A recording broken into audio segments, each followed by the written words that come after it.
I'll wait until 6:30. I'll now call this Board of Adjustment June 25th, 2025 Board of Adjustment meeting to order. First item is approval of minutes from May 28th, 2025. I make a motion to approve. Have a motion to approve. Do you have a second? I'll second. Second by Mr. Patterson. Ms. Nora, how do you vote? Yes. Mr. Patterson. Yes. Miss Tijerino, sorry. Yes. Mr. Willing. Yes. And I'll also vote yes. 5 yes and 0 no. The minutes are approved. Approval of findings of fact from May 28th, 2025. I'll make a motion we approve the findings of facts from May 28, 2025. Okay, I have a motion to approve. Do you have a second? Second. Second by Ms. Noor. It's on the opposite of older. Newer. Yes. I'm sorry. It's okay. I'm butchering all the names tonight. All right, Ms. Newer. Yes. Mr. Patterson. Yes. Ms. Tijerino. Yes. Mr. Willing. Yes. And I also vote yes. So 5 yes, 0 no. The findings of fact are approved. New business. Discussion of and possible vote on rules of procedure for the Board of Adjustment. So our current board rules are many, many years old. They were written at a time when we only had 3 board members instead of 5.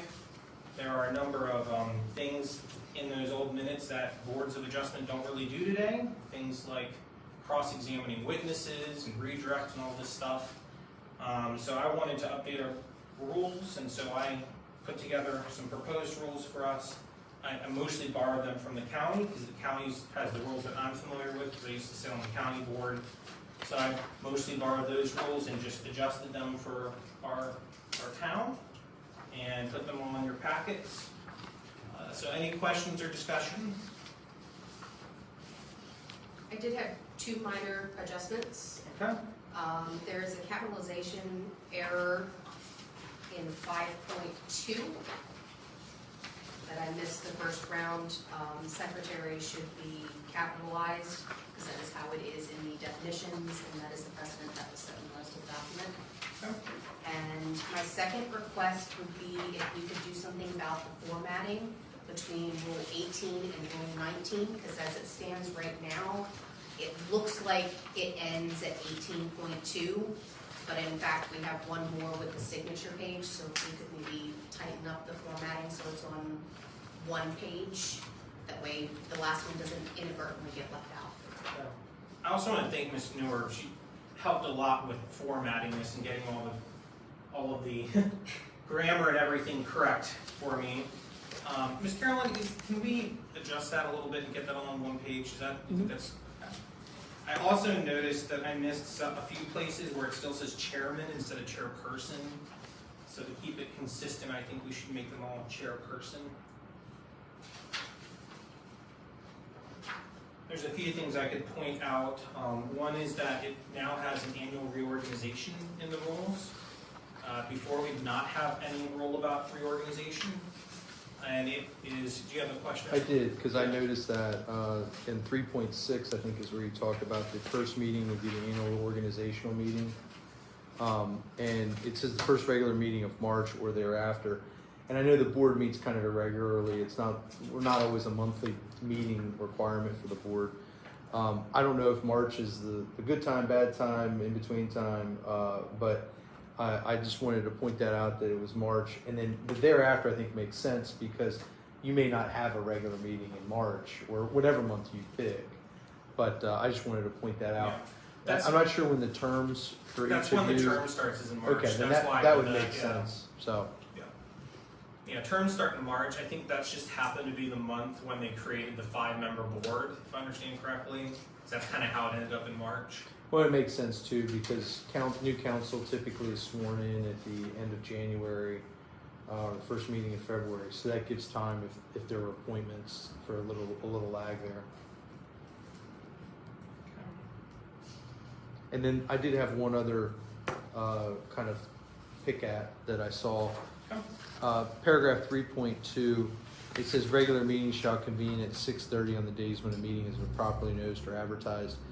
It might be a good idea to give some flexibility in there. perhaps put something in there like, or such other time as the board may designate. That way, I know that we may have situations where, folks are working, have other commitments, and perhaps, or an applicant may be not available at 6:30, but is available at 7 or earlier. So it might be something worth considering, just putting that, giving a little flexibility in case there needed to be a different time than So, 6:30. or such other time as the board may designate. Yes. Okay. I think that come from, Carolyn, didn't that come from the town council themselves, though, weren't they the one that, because we were doing it at 6 PM some, and they wanted everything done at the same time that they do their meetings? Well, they have Am I correct? their own time set up, scheduled, but like we have a planning commission meeting scheduled for 5:30 one day next month because we have a Okay. council meeting scheduled at 6:30. So it is nice. It is nice to have flexibility because the council meetings are at 6:30. And you also have to remember Yeah. staff too, so there may be times where, like, for staffing purposes, you want to have it earlier or later, depending on what you need, so it just gives you flexibility. That's good. Okay. Any other questions or discussion? I know there's a lot in here, so if you all need time to think about it, we can certainly create time. And I will say this, as I'm the board's attorney for Sussex County, these did look very similar to the Sussex County Board of Adjustment rules. Those have been largely, there's been changes over the years, but they've largely been in effect for many years. They tend to be concise and keep for an orderly meeting and give the board flexibility.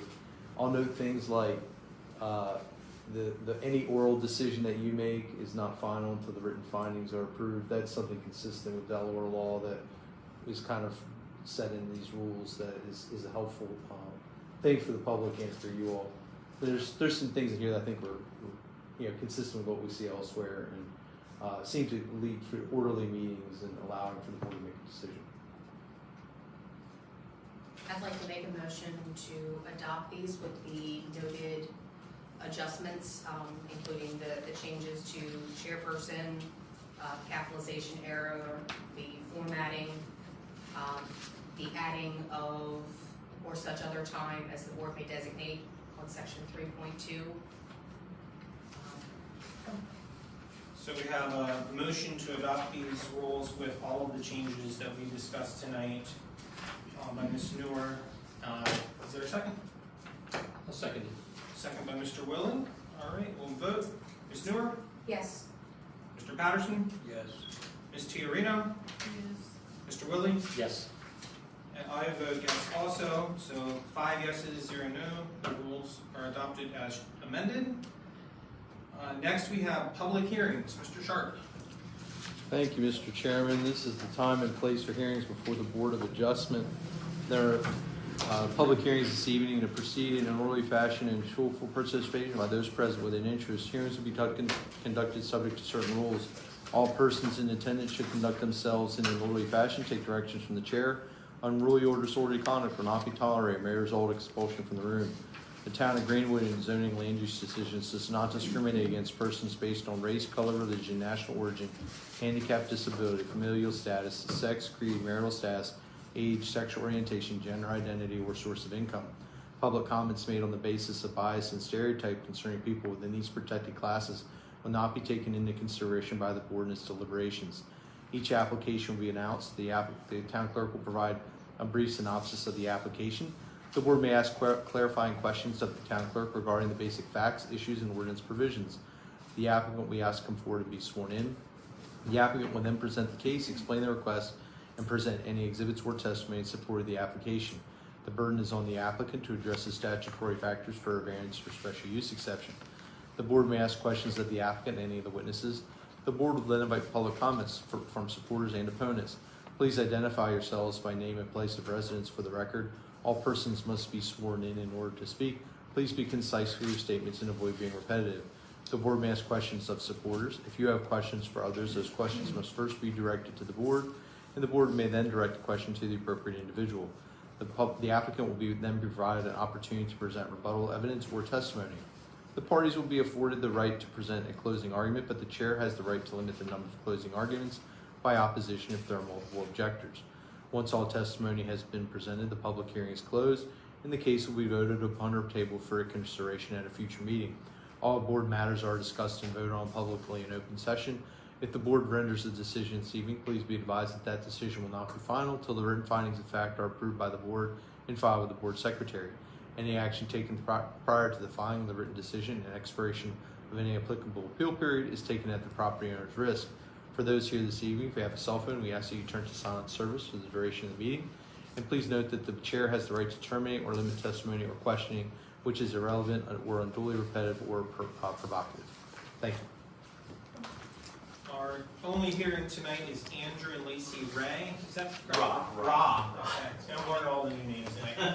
Andrew and Lacey Ra. I am recusing on this case. Our vice chairperson, Ms. Newark, will preside over the rest of tonight's meeting.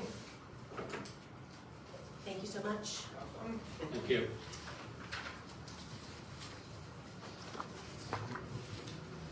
All right, so this is for the property zoned at 200 Governors Avenue, parcel 530-10.17-19.00. I believe, Ms. Chisenhall, do you want to give a synopsis or shall I have the? Oh, he Okay. didn't want to. Okay, so this is an application for a variance from the side yard setback for, I believe it's a proposed garage. There's also a variance for existing structures located in the front yard setback, which would be the dwelling, landing, and steps. Just for orientation purposes, Governor's Avenue is considered the front yard, Maryland Avenue is considered a corner front, and School Lane is considered a rear yard. That's what the town staffing has determined on that. So the address is off of Governor's, which is why it is the front yard. I understand from Ms. Chisenhall that per the property records, the dwelling on there, and we can ask the applicant more about this, that it was from 1973 record card, said it was at least 50 years old. So we may want to ask some questions about that of the applicant. I don't have the exact measurements of the variances being sought. Do you have that, Ms. Chisenhall? 6-foot variance for the house. 6 foot from the 30-foot front yard, right? Yes. 12-foot variance for the front porch, which, From the 30-foot front yard. yes. And 14.67 feet for the steps. And then from the side yard, we needed, I think, two setbacks, correct? Oh, because he's two different. Yeah, it looks like it was at an angle. Yeah, it's only 4 inches off the side. So it's a. Okay, so it's 3 feet on the one, because the lot line kind of veers out towards Maryland Ave, or School Lane, I'm sorry. So at one point it's 3 feet proposed from the side lot line, and the other point it's 0.4, it's 4 inches, so that's, 4 inches from the lot line, so it's We just need 5 feet for accessory structures. so we're gonna that would need be a 2 foot and a 4 foot 8. 4 foot 8 inch setback from the 5 foot side yard. Certainly we'll find out more from the applicant about his application to see if there's any changes to those numbers, but based on what staff has determined, that's what we would be looking at for what's on there. So, I don't know if the board has any questions of Ms. Chisenhall or I before we swear in the applicant, but happy to answer any questions you may have. You said that the house, the record was from 1973, so this was an existing structure over 50 years. It says it was built in 1923. 1923. According to the record card. Okay, just wanted to make sure I had that written down correctly. All right. Mr. Roth, if Yes. you'd like to Sure, absolutely. step up and we can get you sworn in. Mr. Sharp, would you do that? Sure. Thank you.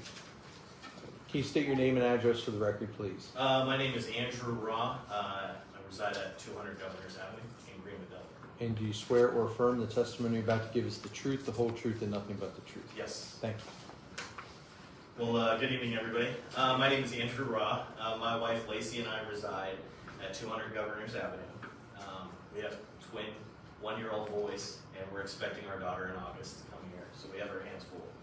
The main purpose we're here, as was mentioned, are 2 variances. one to the existing structure and one to a proposed garage build. To the non-existing garage, currently, it is a 15 by 50 foot garage that I'm asking to receive variance within that 5 foot setback. And the existing structure, as was its existing home, we did not know this upon purchasing the property. We found out that it was within the 30 foot setback from the front of the from Governor's Avenue, and so these are just cleanup items to receive acceptance for variances, because we did not purchase the house knowing that it needed these variances for the front of the house, the front deck, and the stairs. Just a little brief history on 200 Governor's Avenue. Obviously, we haven't lived here very long, but upon purchasing the home and going under contract, I had plans to build a garage.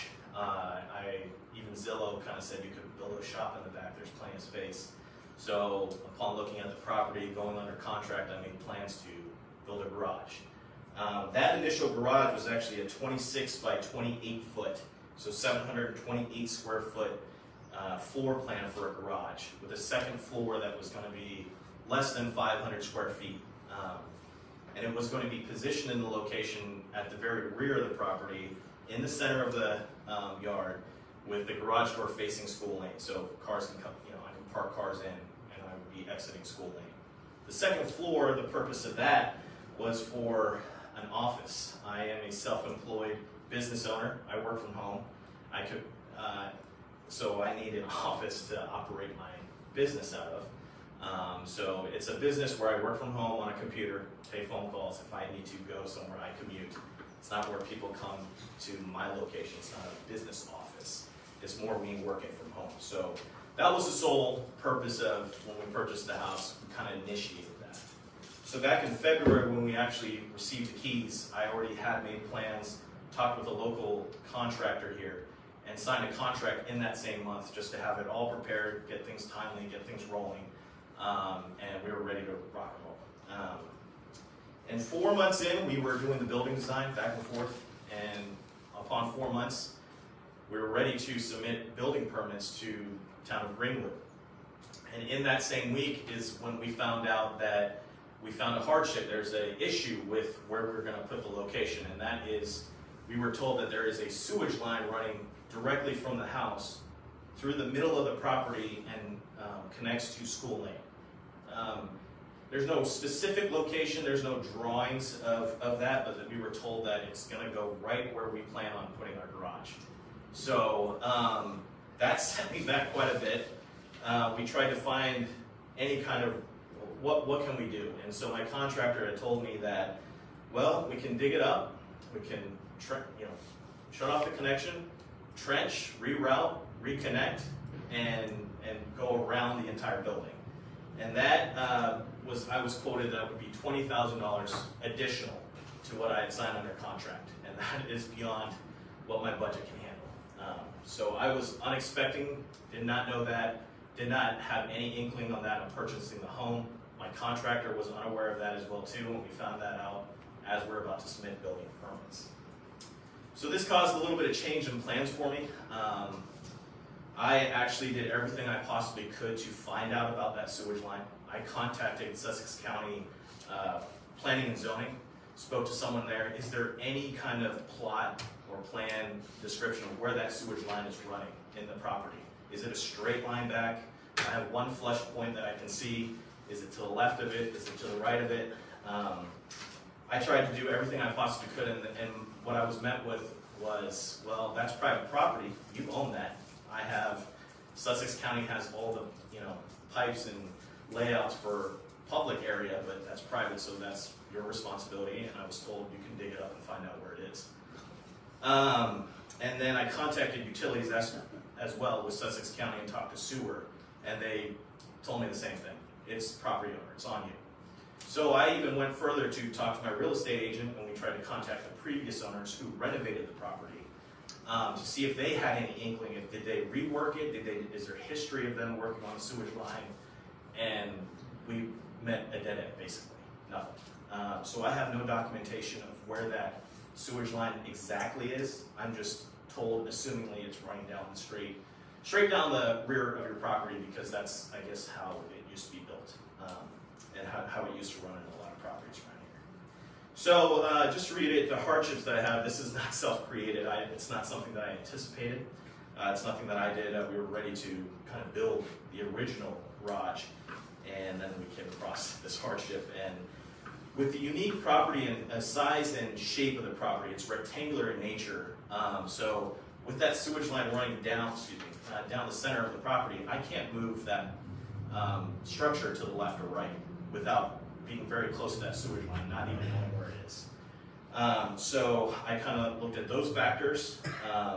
There was a 15-foot tree that I also cut down. I don't know if everybody has this picture with them, but where it says the sewage flush point, right at point, there's kind of this circular kind of debris area. That's where we cut down a 15-foot tree, and we grinded the stump down to the roots, and basically that's another obstacle with all the roots underneath that I kind of was a little worried about where we're going to put placement. But putting a building on top of it, no problem, but it being so close to the sewage line, a lot of people said that could cause a little bit of issues later on. And then lastly, the other thing that I'm considering is on the west side of the property on Maryland Avenue, there is a fire hydrant on the south, basically west of the property, that I'm also considering as well too. I don't want to put a structure close to the Maryland Avenue with the fire hydrant being there, taking into consideration Greenwood Volunteer Fire Department, as I used to serve on the fire department career 7 years back in Virginia, several years ago. So those were considerations I was taking under place. Most importantly to me though, the community of Greenwood, the neighbors, took consideration of them as well. I have to just speak on this. I've never experienced in any place that I've ever lived the welcome, the amazing neighbors that I have around me. I've lived in multiple different states, traveled around a little bit, grew up in Anchorage, Alaska. I've never experienced this sense of community and neighbor around here. And so obviously, with all these projects going on, I want to make sure that my neighbors, especially my surrounding neighbors, are aware of what's going on. So with this, I have spoken with a lot of neighbors face to face, especially in the direct vicinity of all sides of my property, to make sure everybody's okay with it. And so far I've got a lot of support and approval, and if there was any kind of disapproval, I would definitely take that into consideration on where I'm placing things or what I'm doing, because I didn't move here to obviously cause ripples or waves. So those were things that I took into consideration, and also this new proposed layout of 15 by 50, I made sure the contractors, and the original one was as well too, I'm not changing any aesthetics to it. It's going to reflect the main house as well too. We're going to use the same colors, the same design. It's going to look almost like an extension of the house rather than changing or creating something that is not in tune with Greenwood or alongside the lines of what was made. So,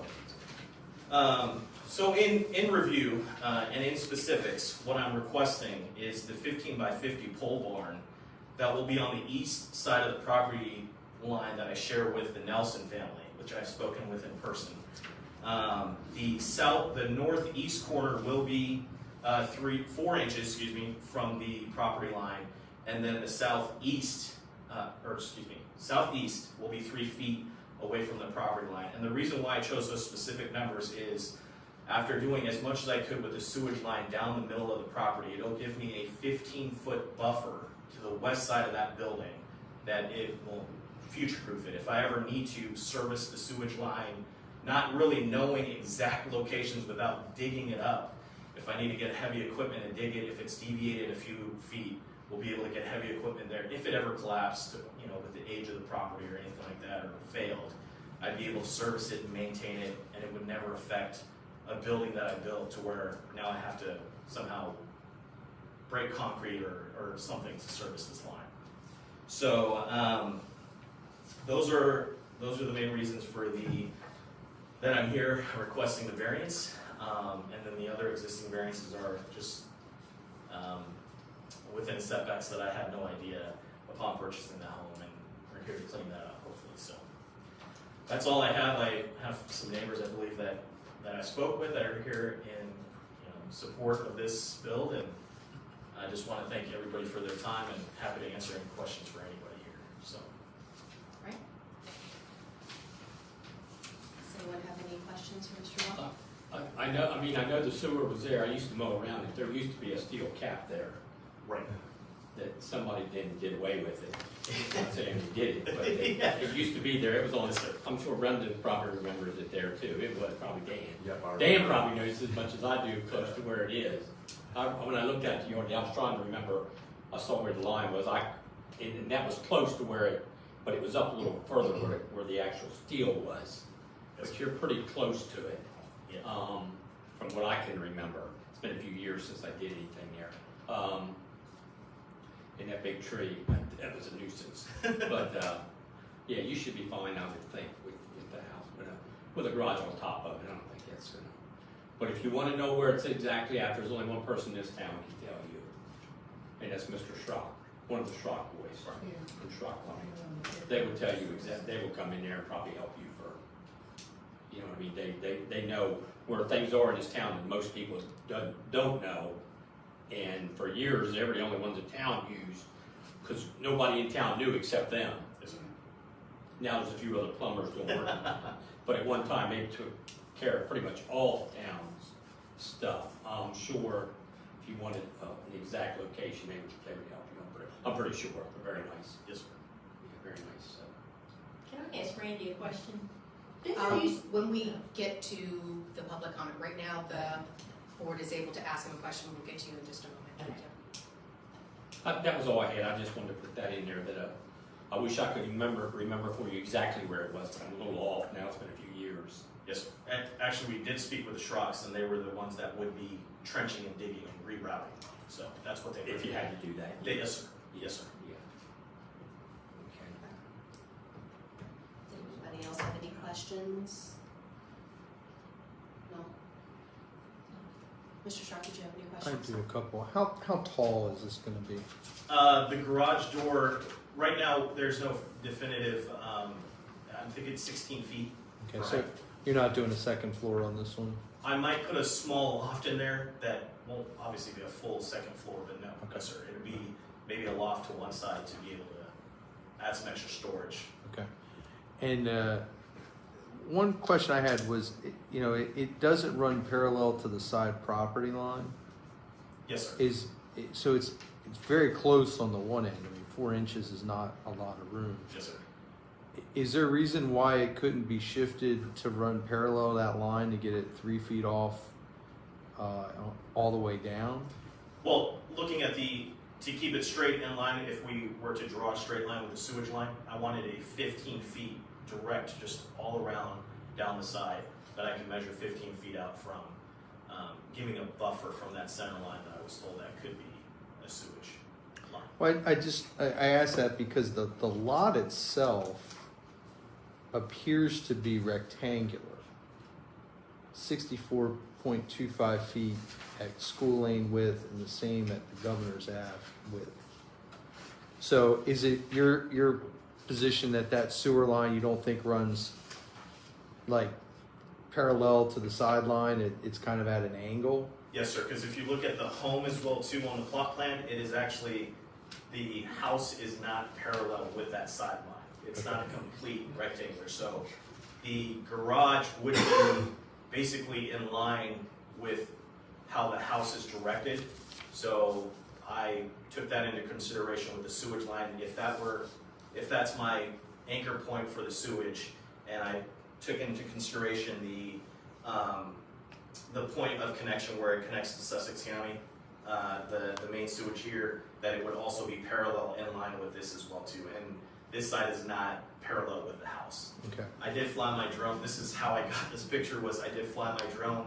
I was out there putting in flags, landmark flags, and measured multiple times to make sure that this is what I'm requesting is the 4 inches and the 3 feet to keep it in line with the house, keep it parallel with hopefully what is a straight sewage line as well too.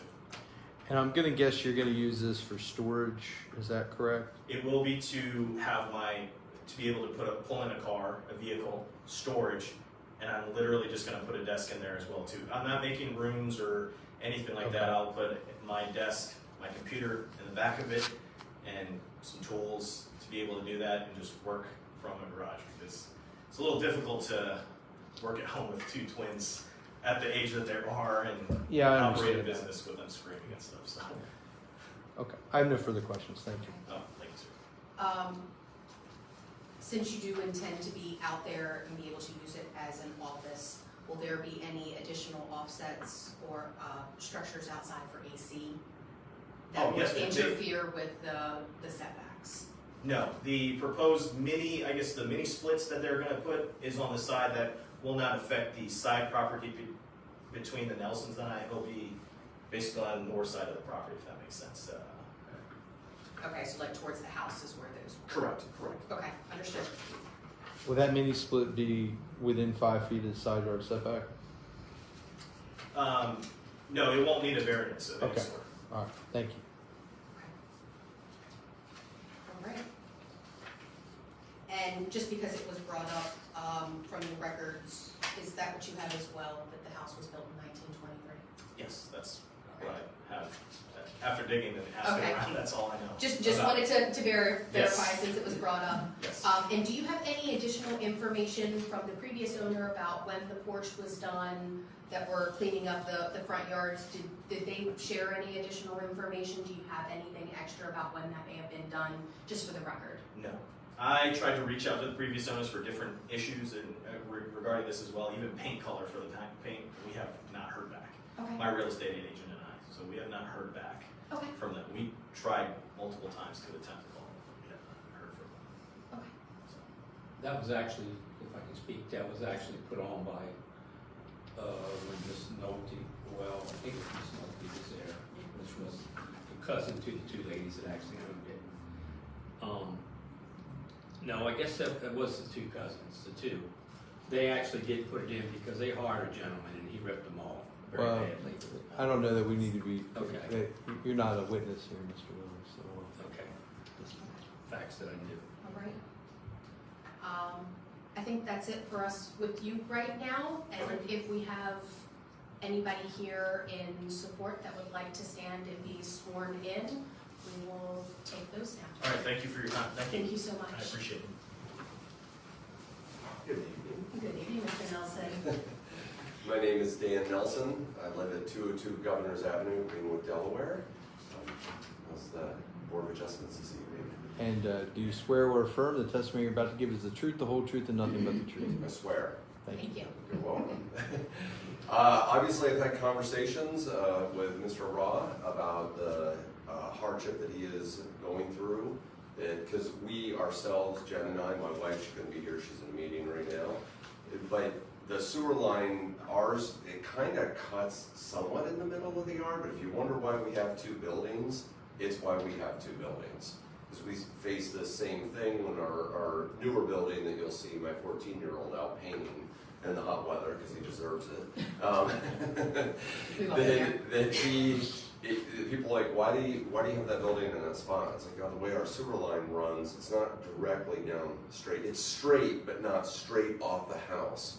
So we ended up just using the same footprint for the old shed that Mr. Willie probably remembers was there forever, as well as the Talons.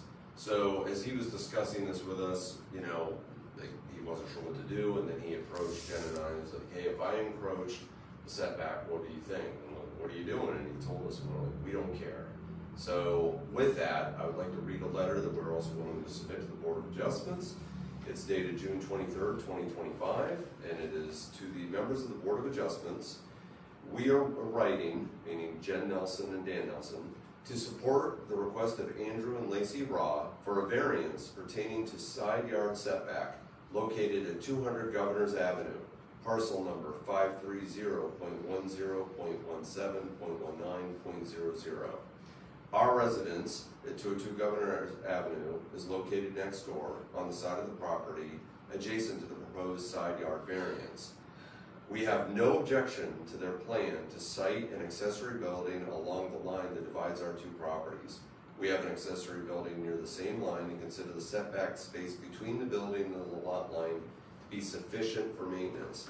We believe it is preferable for the entire neighborhood to maintain as much openness as possible on the west side of the lot facing Maryland Avenue, rather than having having an extra few feet between our two buildings.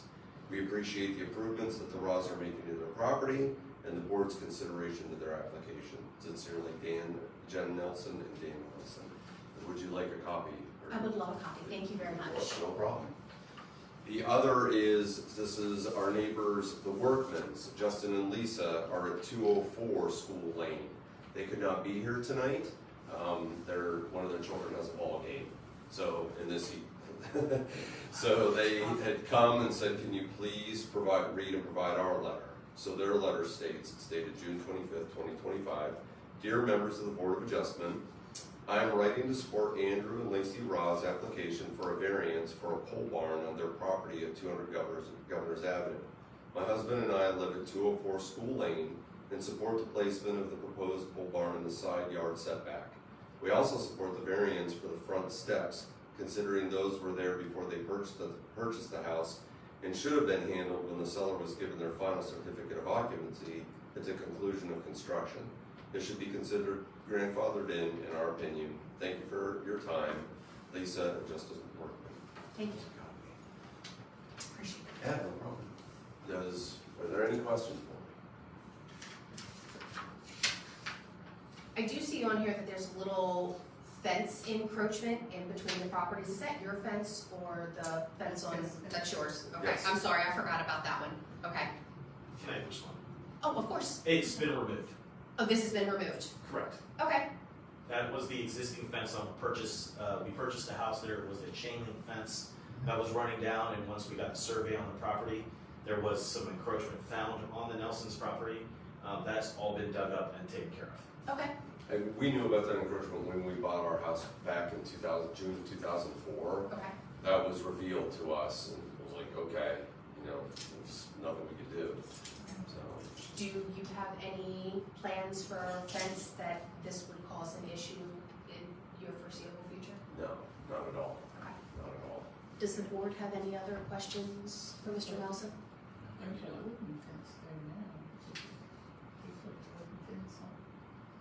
It's just in the front?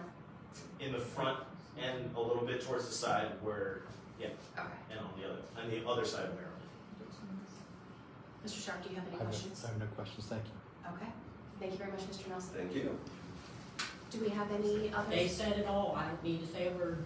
It looks 1,000% better than it did before, so. Would you like to put it on the record since you're Sure. here?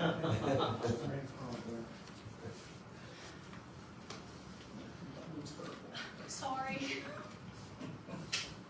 My name is Brenda Talent. I live at 403 Maryland Avenue, so his property is directly in front of me. And, He came to oh, me. oh, we gotta swear you in, Ms. Oh, Thomas. sorry. Do you swear or affirm the testimony you're about to give is the truth, the whole truth, and nothing but the truth? I do. Thank you. Okay. So his property is directly in front of ours.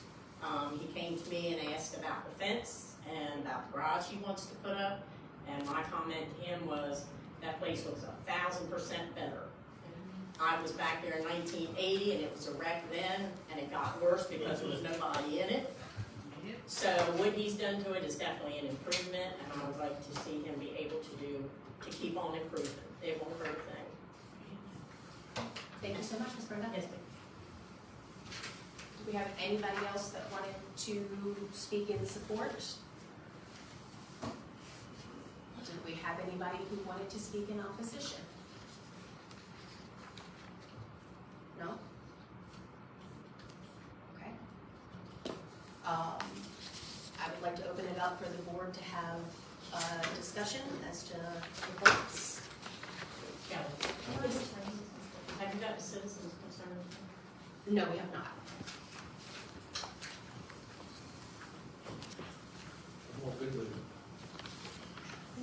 Any discussion at all? No. Then I will entertain a motion.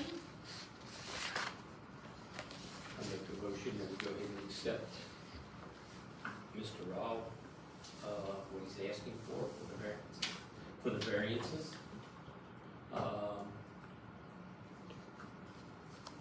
Mr. Sharp, do I need it to Would you, specify? would you like me to read? Yes, something? would you please do that for me to make it correct? I move to approve the application for the variances from the front yard and side yard setback requirements. The applicant has demonstrated that an exceptional practical difficulty exists as the dimensional changes that have for the steps, dwelling, and landing have been on the site for many years, and those structures have encroached into the setback area. The house has been there since 1923. The applicant also seeks to improve the property with a garage, but is limited by the fact that the property has a sewer line that runs through the middle of the property where the structure could otherwise reasonably be located. The applicant has demonstrated that the harm to the applicant, if the request were denied, will be greater than the probable harm on neighboring properties if the variance is granted. As such, I move to approve the variances requested by the applicant. Mr. Randy, is that the motion? Motion so made. Do I have a second? Second. Second? All right. Mr. Dale? Yes. Mr. Randy? Yes. Ms. Pam? Yes. And I vote yes, so that is 4 yes, because we have 1 abstain. All right, and may I have a motion to close the record for this? I'll make a motion to close the record for this hearing. So made, do I have a second? A second. Ms. Pam seconds. Mr. Dale? How do you vote? Yes. Yes. Mr. Randy? Yes. Ms. Pam? Yes. Yes, myself. All right, so the record is closed on this particular situation. And Ms. Carolyn and Mr. Sharp will work on getting the facts and findings put together so that we can make sure our paperwork to you. Thank you. And thank you. That was Thank you. very, very straightforward. Thank you. All right.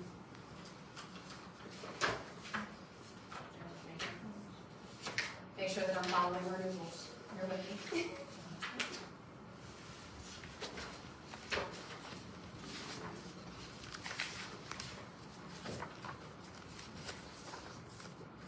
I believe that concludes all the items on the agenda, Madam Chair.